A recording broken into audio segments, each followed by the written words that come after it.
People ask me all the time, how'd you come up with that idea? Why did you come up with that idea?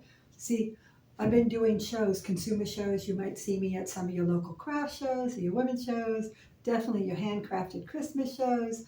If there's people at a place to vent, you might see me there. And people always ask me, wow, that's a really great design. How did you come up with it?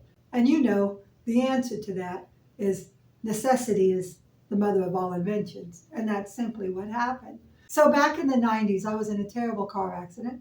It put me in the hospital for weeks, put me on bed rest for a long time. Of course, this was back before the Handicap Act of 97. So wheelchair ramps wasn't common, handicap bathrooms wasn't common. Everything was 10 times more difficult than it is today.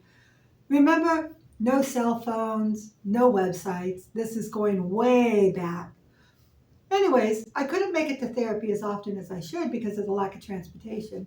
And the doctor said, when I couldn't make it to therapy, I needed to help myself. So he said, grab one of those microwavable bags or pillows and use it 2 or 3 times a day, placing it in the microwave, heating it up, or storing it in the freezer, but to lay it around my neck.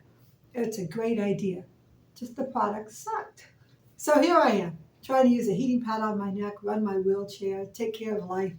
And it was just awful. It wasn't comfortable. It didn't stay in place. And I said to myself, whatever's in this bag, I'm going to flatten it, put some channels in it, put a hole in it for my neck, and make a heating pad for my shoulders.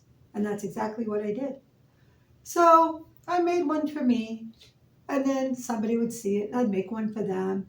And then eventually my sister took one to school. She was a school teacher, you see.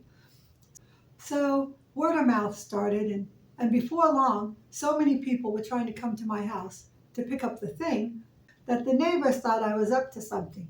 They called the cops. So I had 2 cops show up at my doorstep. This is a true story. I invite them in and tell them my story and show them what I'm doing. And they told me I couldn't sell out of my house. It's not a business, it's a residential. That I could take it to the flea market. And right behind that, the other cop said, can I buy one?